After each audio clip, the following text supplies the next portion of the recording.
杨紫没被嘲过分，电视机被批鞠躬，说她家是弯屏电视机。近日，知名艺人杨紫在微博晒出2张萌萌哒自拍。由于她不必要的华丽，她受到了许多人的批评。其中一张照片被批扭曲了，这在网络上引起了大量的争论。已经有很多温暖的谈话，检查女明星的必需品是否过于严格。从自拍的角度来看，杨紫明显开启了卓越能力，基本上磨皮合体量是有价值的。另外还开启了补妆能力，这也是目前最大的争议点。此外，作为一个整体，我们意识到每个人都对华丽充满了崇拜。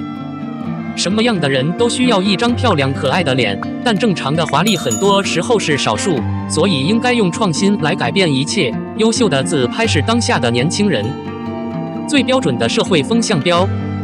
作为年轻艺人，杨紫也不例外。尽管她现在异常可爱，但年轻女士对华丽的追求是无止境的，这是肯定的。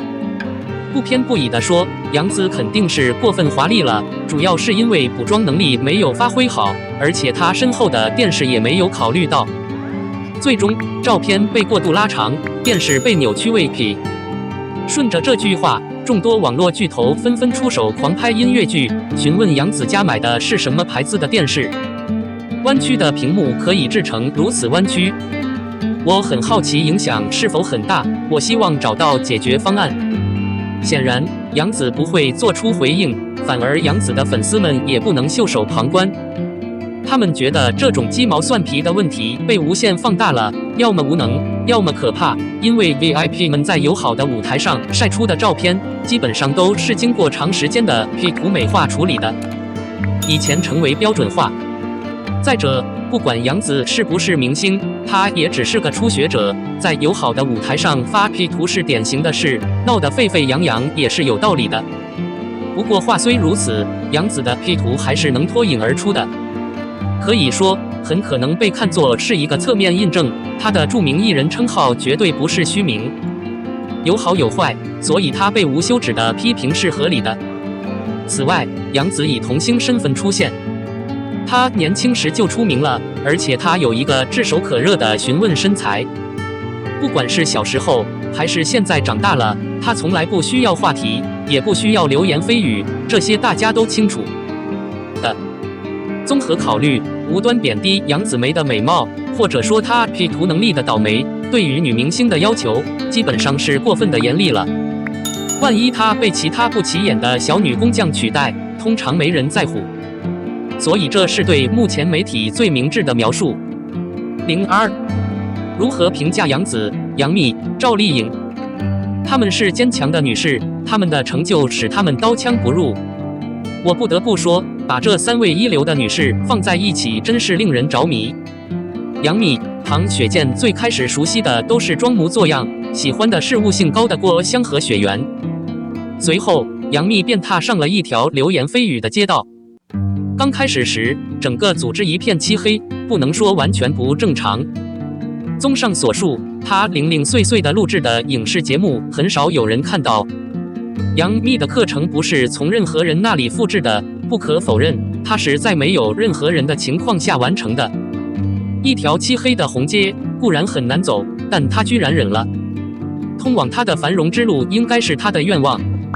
她的个性和目标，无论他们是否从一开始就令人作呕，都值得尊重，因为她有能力达到她现在的位置。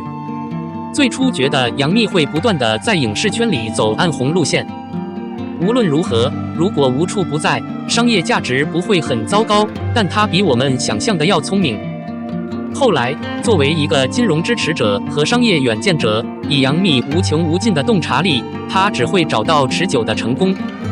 通过花千骨变成顶配的赵丽颖，她的节目我看过很大一部分，胭脂和薛珊珊真的不感兴趣，而是大名鼎鼎的花千骨和你知道吗两者都有。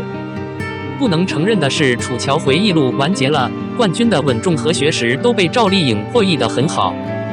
但是后来的有妃，说实话，通过制作和对手演员的关系，已经落后了，现在已经不是赵丽颖应有的程度了。不过好在最新的幸福让人眼前一亮，我也感受到了赵丽颖的发展和一个命中的转变。最大的问题是，他觉得自己的眼光越来越高，传达出来的感情很细腻，这在野蛮人中表现得很明显。而且这次的人物和诠释都非常犀利，就是那种我喜欢。看来他的命运方向越来越清晰，他希望赶紧去找大青衣。杨子，我实质对他产生了极好的影响。无论是黑化的远秋盈盈，还是名气很大的胡香香、锦觅、河顿等等，都执行得非常到位。尤其是长沙之战那种正经的电影，因为粉丝黑大战，画面变成了黑色，真是让人不爽。杨子有一个因素最能打动我的心，那就是我看得出来，他是真心喜欢出现，有一种坚定的信念感。都说真诚是最好的涅槃，而杨子就属于这种类型。从2018年香蜜的认可到2019年亲爱的爱人的认可，杨子的一线角色变得稳定，也让很多不同的花粉黑了他，什么都露脸。说邱莹莹都是紧密童年，表面上是一种风度，实则远非最好的奖赏。一个演员会有一个常规的位置，而且是过分的香。杨子4岁5，难怪人类如此嫉妒。说实话，我不是很喜欢《欢乐颂》这样的剧，但是女心理学家成名后，她想了解一个不一样的赫顿，所以她重播了《欢乐颂》。我需要尊重杨子能把邱莹莹起这样的215字，有理有据，时不时有点萌萌哒，闪光点很多，需要很多技巧。无数怎么诡计多端，杨子的实力和成就在哪里？这点毋庸置疑。最新的沉香如碎屑硬件有一些不足，不过杨子现在就不再定位了。他认真对待每一个岗位，每一个戏份，都献上最真诚的心。白美美被他演得这么妥帖，简直不敢相信除了他还有谁演得好。任何更大或更小的东西，现在可能不再是那样了。而杨子现在也在寻找属于自己的一部。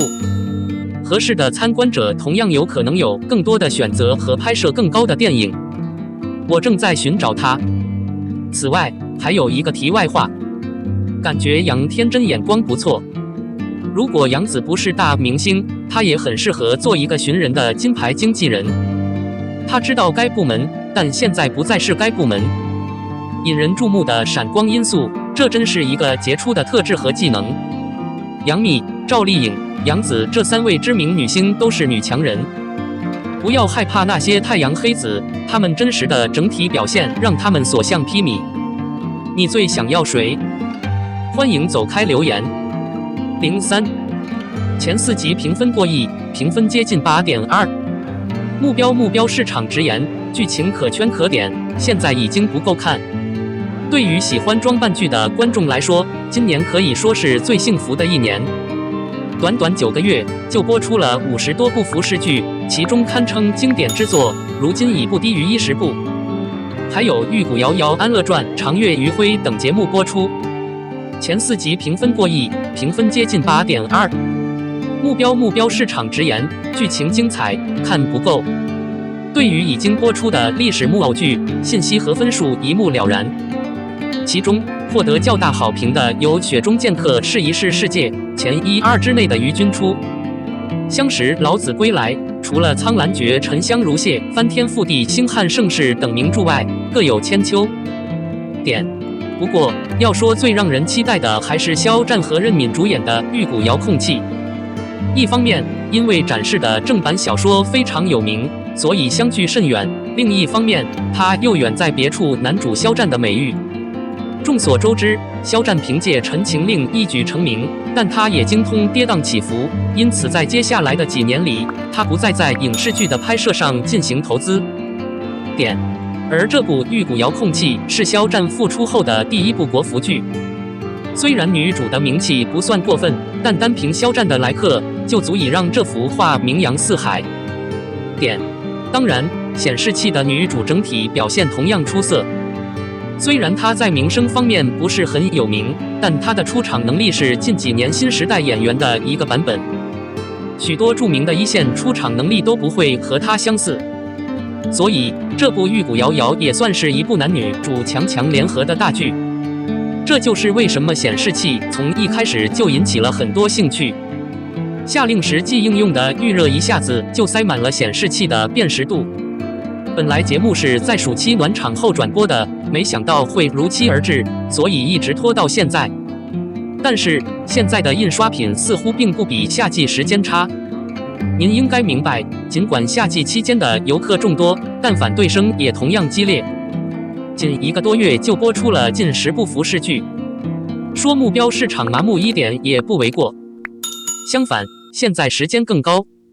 对于这一因素，这几天推出的《唐代奇葩说》有效地做了一个样本。该剧由杨旭文、杨志刚主演，讲述了发生在大唐盛世之下的一连串轶事。无论是对主要演员的认可，还是故事的定位，都可能被定义为普通。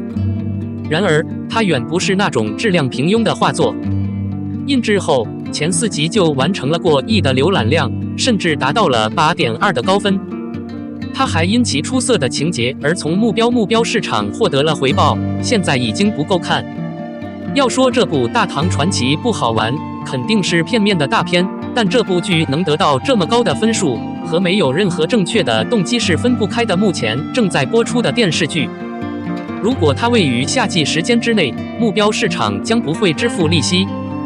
所以，尽管鱼骨11忽略了每年的暑期档，但如果能在这部剧荒的情况下及时播出，影响会更大。无论如何，展览距离正在播出的《大唐传奇》有一段距离。